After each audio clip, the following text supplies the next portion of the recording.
जय श्री राम। आइए इस वीडियो को शुरू करते हैं।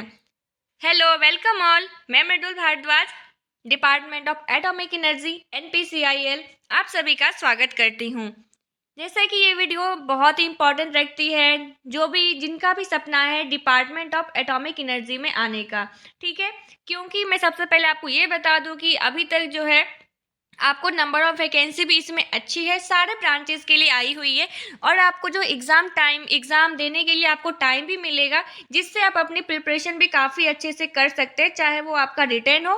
रिटर्न के साथ साथ आप इंटरव्यू के लिए भी आपको ज़्यादा टाइम इसमें मिल रहा है। इसीलिए अगर कोई भी स्टूडेंट अभी जैसे कि नए नए पास आउट हुए हो, या आप 1-2 साल से आपका कोई भी एग्ज़ाम क्लियर नहीं हो पा रहा हो, तो आपके लिए बहुत अच्छी अपॉर्चुनिटी है कि आप NPCIL DAE में आ सकते हैं। तो इस वीडियो में हम NPCIL की इस वैकेंसी के बारे में डिटेल से चर्चा करेंगे। तो आइए शुरू करते हैं। जैसे कि आपको यहाँ पे मैं बता दूं कि ये जो आपको NPCIL है ये कहाँ के लिए है, ठीक है। ये प्रॉपर आपको राजस्थान रावत भाटा वाले के लिए है। ये राजस्थान आदर साइड जो हम कहते हैं, राजस्थान रावत भाटा साइड, ठीक है। सबसे पहले तो मैं आपको ये बता दूं कि ये जो है वैकेंसी आपको ऑनलाइन कब से स्टार्ट होगी। तो ये कल से, मतलब 24 जनवरी 2024। ओके, तो 24 तारीख से ये कल से स्टार्ट हो जाएगी आपको ऑनलाइन फिलअप करने के लिए। और इसकी डेट रहेगी लास्ट 14 फरवरी 2024 तक।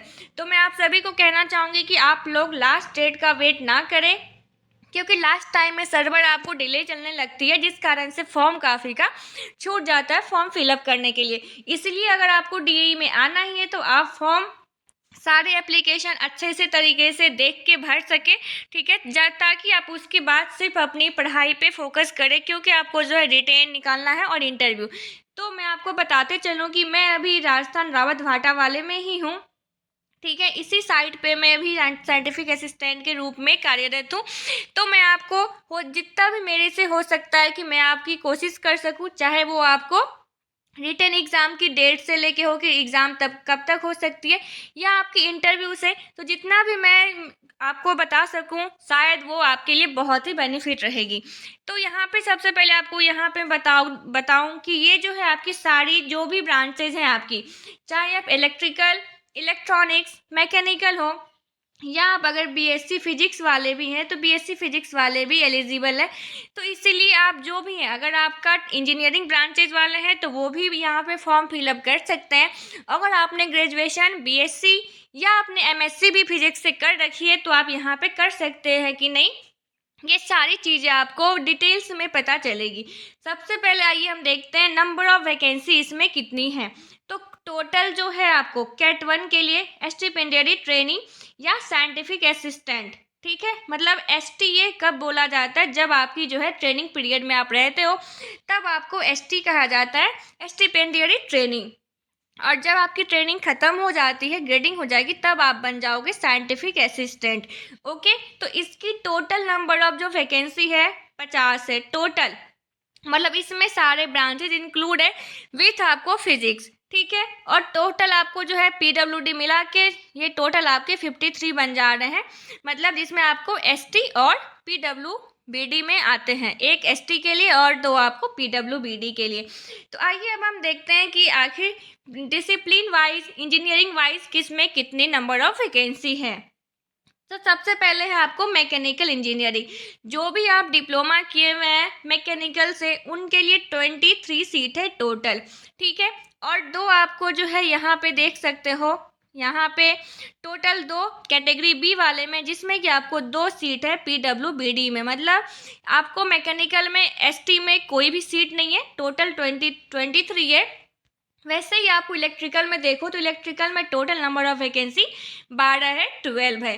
ओके, और इलेक्ट्रॉनिक्स इंजीनियरिंग जिनका भी है उनके लिए टोटल नंबर ऑफ वैकेंसी 11 है।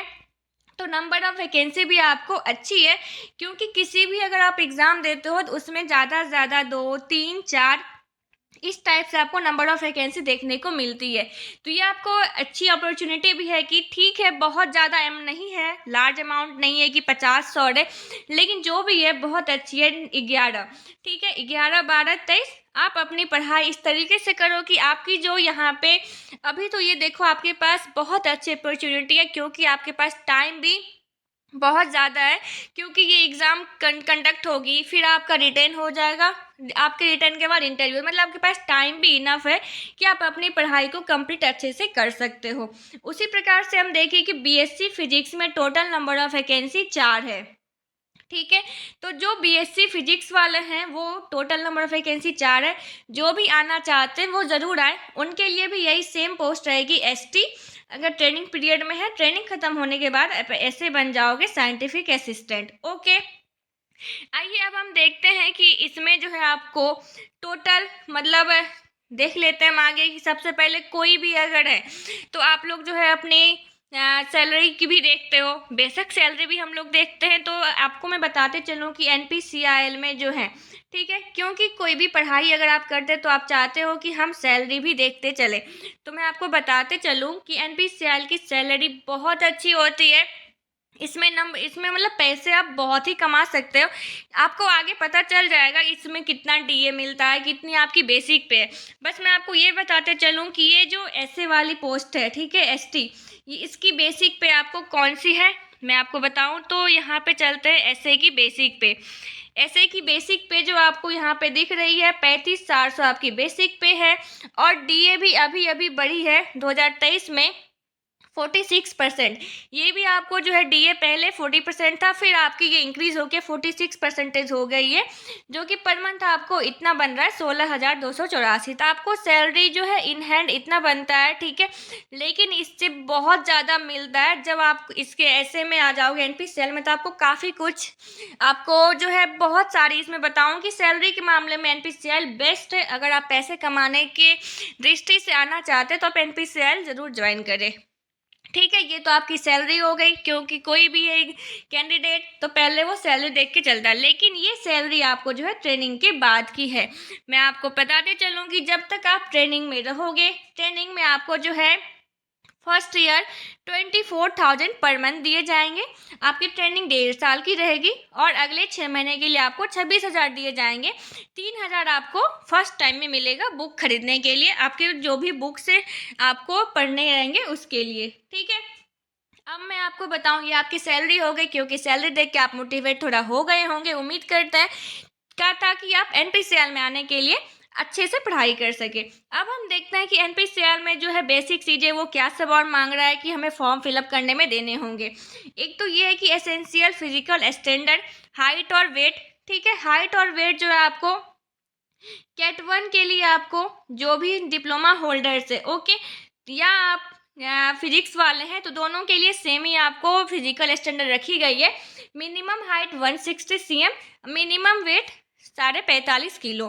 ठीक है, अब यहाँ पे अगर आप ये भी कन्फ्यूज़न रहोगे कि लड़की जो है गर्ल्स की कैंडिडेट की 160 cm लगभग की हो सकती है, नहीं हो या आपको ना मिले, तो बेशक ऐसा नहीं है, आप फॉर्म ज़रूर फिल करें। ठीक है, आप एग्ज़ाम भी देने आए, एग्ज़ाम आपको राजस्थान में ही होगा, तो ज़्यादा दूर आपको ये भी नहीं कि आउट ऑफ आपको इंडिया जाना पड़ेगा या कुछ साउथ में जाना पड़ेगा। ठीक है, आपको जो है एग्ज़ाम भी बहुत नज़दीक सेंटर में होगा। ओके, तो आप फॉर्म फिल जरूर करें, आप एग्ज़ाम भी दें। अगर बाद में वो नहीं लेता है, ठीक है, 160 cm हाइट के अकॉर्डिंग लेता है तो वो बात अलग है, लेकिन आप अपनी कोशिश ज़रूर करना, क्योंकि 160 cm हाइट की गर्ल्स कैंडिडेट बहुत कम ही रहती है। इसलिए मैं आप सभी को बोलूँगी, बॉयज़ तो लगभग मिल ही जाते हैं, लेकिन गर्ल्स में जो है 160 cm आपको बहुत कम रहती है, इसलिए आप गर्ल्स कैंडिडेट भी ज़रूर फिल करें। इस हाइट के अकॉर्डिंग आप अपनी फॉर्म्स को बिल्कुल भी ना छोड़ें। ठीक है, अब देखते हैं कि ये आपकी हो गई, और भी कुछ जो है ये आपको पीडीएफ हमारे टेलीग्राम ग्रुप में मिल जाएगी, इसलिए आप हमारे टेलीग्राम ग्रुप को ज़रूर ज्वाइन करें। और जो भी नहीं किए अभी तक उनको जो है डिस्क्रिप्शन में हमारा लिंक मिल जाएगा, या आपको पहले से अगर पता हो तो आप टेलीग्राम ग्रुप को ज़रूर ज्वाइन करें, ताकि आप इस पीडीएफ को सही से पढ़ सकें। और अगर कोई भी प्रॉब्लम हो आगे, ठीक है, तो आप कमेंट्स ज़रूर करें। अगर आपको कोई भी रिलेटेड स्टडी रिलेटेड कोई क्वेश्चंस वगैरह पूछने हो तो आप बेशक पूछ सकते हैं। ठीक है, ये आपकी हो गई कि फॉर्म फिलअप कब से स्टार्ट हो रही है, मिनिमम हाइट क्या है, आपको मैं सैलरी बता दी हूँ। अब देखो एनपीसीआईएल के बारे में बताऊँ कि ये अलाउंस क्या सब देती है, ताकि आप थोड़ा बहुत और मोटिवेट हो जाए, ताकि आप डीआई के एनपीसीआईएल के एग्ज़ाम जरूर अटेंड करें। मैं आपको बताऊँ, वो आपकी जो भी सैलरी में भी दिखाई, ठीक है, उसके आगे आपको TA transport allowance, leave travel allowance, house rent allowance, site location allowance, professional update allowance, मतलब ये सब काफ़ी चीज़ें अलाउंस आपको एक्स्ट्रा मिलते हैं, जिससे कि आपकी सैलरी बहुत ज़्यादा हो जाती है। ठीक है, फिर लीव के मामले में भी अगर आपकी लीव की बात करो तो लीव भी बहुत ज़्यादा मिलती है, आपको छुट्टी की कभी कमी नहीं होगी। CHS मेडिकल फैसिलिटी भी काफ़ी अच्छी होती है, यहाँ तक कि आप जो आपके लिए तो रहती ही है मेडिकल फैसिलिटी, रेप्स के हॉस्पिटल में ही आपको जो है उसके साथ साथ आपकी फैमिली के लिए भी बिल्कुल फ्री रहती है। ठीक है, education facility for children with in township, मतलब टाउनशिप में आप रह के एजुकेशन फैसिलिटी आप अपने बच्चों की, अपने फैमिली की अच्छे से करवा सकते हैं, उसमें भी आपको पैसे नहीं लगते हैं। Children education assistance, reimbursement of cable TV charges, अब बताओ आपको यहाँ पे टीवी के भी पैसे, टीवी के चार्जेस के भी, केबल के पैसे मिल रहे हैं। मोबाइल फ़ोन के लिए आपको मिल रहे हैं, अगर मोबाइल फ़ोन रिचार्ज कर रहे हो तो आपको उसके लिए रिम्बर्समेंट मिल रहा है। न्यूज़पेपर के लिए कैंटीन, कैंटीन सब्सिडी, आपको इस तरीके से काफ़ी सारे अलाउंस दी जाती है NPCL में। ठीक है, तो आप इसके लिए कम से कम आपको जिस भी तरीके से आप मोटिवेट रहना चाहते हो, या आप सैलरी देख के, सैलरी स्लिप देख के अगर मोटिवेट रह रहे हो तो आप उसी तरीके से करो, क्योंकि आपको जो है ये जॉब बहुत ही अच्छी है, मैं आपको बताते चलूँ। इसलिए आप अपनी पढ़ाई को, ठीक है, पढ़ाई को बहुत अच्छे से करो। अब हम बात करते हैं कि पढ़ाई में आपको क्या करनी है। ठीक है, तो NPCL का जो एग्ज़ाम है, चाहे आप किसी भी ब्रांच से हो, ये सभी के लिए कॉमन है, क्योंकि एग्ज़ाम और इंटरव्यू सभी के लिए सेम रहता है। बस यही होता है कि आपका जो भी डिसिप्लिन है आपको उससे रिलेटेड एग्ज़ाम्स में इंटरव्यू में पूछे जाते हैं। अब देखो, रिटेन का जो आपको होता है MCQs होता है, ये आपको जो है नेक्स्ट वीडियो में ओनली MCQs रहता है डियर। तो आप MCQs को जो है जितनी अच्छे से प्रैक्टिस करें, आप आपकी जो भी बुक्स आप पढ़ते हो तो आप अपनी MCQs को अच्छे से बनाओ ताकि आपका रिटेन निकले। लेकिन किसी भी TAE में अगर आपको जाना है, लेकिन अगर आपको किसी भी DAE में जाना रहता है तो आपकी वहाँ पे थ्योरेटिकल नॉलेज बहुत ही अच्छी होनी चाहिए। इसलिए मैं आप सभी से रिक्वेस्ट करती हूँ, ये मेरी तरफ से रिक्वेस्ट है आप सभी को, कि आप जो भी पढ़े आप थ्योरी ही पढ़े अच्छे से, ताकि आपका जो MCQs तो निकले ही, आपका थ्योरेटिकल नॉलेज काफ़ी अच्छी होती जाए। ओके, अब हम बात कर लेते हैं कि इसमें एज की लिमिट क्या है। एज की लिमिट जो है आपको 14 फरवरी 2024 तक की, ठीक है, या आप डिप्लोमा होल्डर्स हैं या आपका साइंस ग्रेजुएट है, वो मिनिमम 18 मैक्सिमम 25, ठीक है, 14 मतलब 2024 फरवरी तक अगर आपका 25 है, बस 25 तक चलेगा। इसमें कुछ रिलैक्सेशन मिलती है, जैसे कि मैं आपको बताते चलूँ, अगर आप यहाँ पे SC या ST कैटेगरी से आते हैं तो 5 साल आपको एज में छूट मिलती है, मतलब 25 + 5, यहाँ पे आप 30 साल तक इस फॉर्म को फिल कर सकते हो। और अगर आप OBC में आते हो तो आपको 3 साल की मिलती है।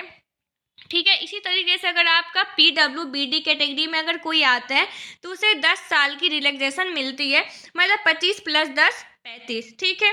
पर अगर PWBD SC या ST में आते हो तो 15 साल, और अगर PWBD OBC में आते हैं तो आपको 13 साल की रिलैक्सेशन एक्स्ट्रा मिलती है, मतलब 25 + 13, वहाँ तक आप फॉर्म फिलअप कर सकते हो। लेकिन मैं आप सभी से कहना चाहूँगी कि आप जितना अच्छा पढ़ाई करोगे आपकी नौकरी उतनी ही जल्दी हो जाएगी। आप इसके भरोसे बिल्कुल भी ना रहे कि हमारे पास बहुत सारा टाइम है, क्योंकि इससे क्या होता है, आपकी पढ़ाई थोड़ी बहुत वीक होने लगती है जैसे जैसे एज बढ़ता है। इसलिए आप अपनी पढ़ाई को इतनी अच्छी करें कि आपको इसके लिए कोई भी मतलब रिलैक्सेशन के भरोसे आप रहो ही ना, कि मैं आपके पास इतना सारा टाइम है, 10 साल प्लस है, इसके भरोसे आप बिल्कुल भी ना रहे, ठीक है। लेकिन अगर कोई है, कुछ अगर किसी वजह से आपका नहीं हो पा रहा है तो आप बेशक इसका यूज़ करो और आप अपनी सिलेक्शन को फाइनल करो, ठीक है। यहाँ पे आपको और भी कुछ दी गई है, जैसे कि आप जो है अपनी सारी, जब भी आप फॉर्म फिलअप करोगे इस PDF को ज़रूर फिल कर लीजिएगा, इस PDF में जो है, ताकि आपको फॉर्म फिलअप करने में कोई भी दिक्कत ना हो, ठीक है। यहाँ पे मैं आपको बताते चलूँ कि प्लेस ऑफ पोस्टिंग, ठीक है, या तो आपका हो सकता है कि place of posting will be Rawatbhata Rajasthan side, मतलब राजस्थान में होगा, राजस्थान में रावतभाटा में, या आपका हो सकता है कि NPCL के किसी भी यूनिट में हो सकता है, लेकिन आपका जो है पूरा का पूरा चांस रहता है कि आपका रावत भाटा में ही हो, क्योंकि ये रावत भाटा के लिए ही वैकेंसी है। ये आपका हेड क्वार्टर मुंबई में भी हो सकता है, ठीक है। इस तरीके से आपका जो है पोस्टिंग है, और अगर आप बाद में चाहे तो आप ट्रांसफ़र भी आपका हो सकता है, ठीक है। एनपीसीएल के किसी भी आपको यूनिट में, साइट में, हेड क्वार्टर में आपकी ट्रांसफ़र हो सकती है, लेकिन ये बाद के लिए है। ये आपको जो है रावत भाटा राजस्थान साइट के लिए वैकेंसी है, तो आपकी रावत भाटा में ही स्टार्टिंग में पोस्टिंग होगी। ओके। आपको जो है ट्रेनिंग की पीरियड के बारे में बताऊं तो मैं आपको पहले ही बता दी हूँ, ये आपके लिए 1.5 साल की ट्रेनिंग रहेगी। पहले 1 साल के लिए आपको 24,000 है, फिर आपको अगले 6 महीने के लिए 26,000 है। ये सब डिस्कस पहले हो चुका है, ठीक है। बॉन्ड की बात रही, जिसमें कुछ बॉन्ड भी है, मतलब कि जब आप स्टार्टिंग में आओगे तो आपको बॉन्ड रहेगा, उसके बाद आप फ्री हो जाओगे जैसे कि आपका ट्रेनिंग खत्म हो जाएगी, ठीक है। सिलेक्शन प्रोसीजर में अब देख लेते हैं कि सिलेक्शन कैसे होगा। यहाँ पे देखिए, यहाँ पे जो है वीडियोस में, वैसे नेक्स्ट वीडियो डिटेल में बता दूंगी, लेकिन आपको यहाँ पे दिया हुआ है कि कैसे रहेगा पर्सनल इंटरव्यू, जैसा कि मैं आपको बता चुकी हूँ। और रिटन एग्जाम कैसा होगा, वो या तो OMR बेस्ड होगा या आपको CVT हो सकती है। ओके। अब बात रही कि रिटन में आपको जो है कितना का रहेगा, तो रिटेन आपको जो है 1.5 घंटे की रहेगी, और आपको जो है एग्जामिनेशन विल कंप्राइज 50 MCQs, आपको जो है 50 क्वेश्चन रहेंगे, और and for 100 marks in the following proportion, ठीक है। अब देखते हैं आपको जो है इसमें टोटल नंबर ऑफ क्वेश्चंस कितना रहेगा। तो अब देखो, अगर आपका कोई भी ब्रांच डिप्लोमा वाले हैं तो उसके लिए नंबर ऑफ क्वेश्चन 50 है, मतलब अगर आप BSc फिजिक्स भी हैं या आप डिप्लोमा है तो दोनों के लिए नंबर ऑफ क्वेश्चन 50-50 ही हैं। अब देखिए पिछले बार से कितना कम हो गया, पिछले बार आपको 100 क्वेश्चन थे, ठीक है, और 70-30 का था, इसमें तो इस बार और भी ईजी हो गया। सिर्फ आपको मतलब आपकी जो ब्रांच वाइज है सिर्फ उसी से आपके लिए क्वेश्चंस रहेगा, और एक क्वेश्चन आपका 2 मार्क्स का है, तो टोटल नंबर ऑफ मार्क्स हो गए आपको 100 मार्क्स। मतलब पिछले बार से आपको काफ़ी इजी हो गया, क्योंकि इस बार आपको ओनली टेक्निकल पढ़ना है, नॉन टेक नहीं पढ़ना है। सिर्फ 50 मार्क क्वेश्चंस का एग्जाम होगा और टोटल 100 मार्क्स के। यहाँ पे आपको लिखा गया है कि एक क्वेश्चन के लिए 2 मार्क दिए जाएंगे, अगर आप निगेटिव लेते हो तो 1/4 है, मतलब सॉरी 1/4 नहीं 1/2 है, 0.5 मार्क्स आपके कट हो जाएंगे। हाँ सही बोली, 2 मार्क्स में अगर आपका 1/4 है तो 0.5 ही आएगा, ठीक है। आपको जो है जनरल कैटेगरी के लिए दिया गया, अगर आपका 40% है तो आप क्वालिफाई होते हैं, और अगर SC ST OBC PWD या EWS है तो आपके लिए वहाँ पे 30% आपको यहाँ पे दिया गया क्वालिफाइंग। ओके। इस तरीके से आप जो है, आपको सब कुछ इस वीडियो में पता चल गई है कि आपकी फॉर्म ऑनलाइन कब से है, कब तक लास्ट डेट है, और आपकी जो सबसे इम्पॉर्टेंट चीज़ है, आपकी एग्ज़ाम की शेड्यूल, मतलब आपकी एग्ज़ाम की सिलेबस, जिसे आप सिलेबस कहते हो, वो भी आपको पता चल गया है कि ओनली टेक्निकल होगा। इसीलिए आप जो है अपनी सिर्फ पढ़ाई पे ही आप फोकस करें। आपको जो मैं बताते चलूँगी इसकी एग्ज़ाम डेट, जैसे कि कुछ अपडेट आएगी आपको नेक्स्ट वीडियो मिल जाएगा एग्ज़ाम डेट की, लेकिन जब तक आपको नहीं पता है तब तक आप अपनी पढ़ाई इतना अच्छा से करें कि आपको जो है रिटेन और इंटरव्यू एक ही बार में आप निकाल लें, और अब राजस्थान रावत भाटा में ज़रूर आए। आप सभी का स्वागत है राजस्थान में। Okay. All the very very best. और भी अगर आपको कोई भी इन्फॉर्मेशन चाहिए तो आप कमेंट्स ज़रूर करेंगे। मिलूंगी फिर नेक्स्ट वीडियो में, तब तक के लिए बाय बाय। Thank you. जय श्री राम।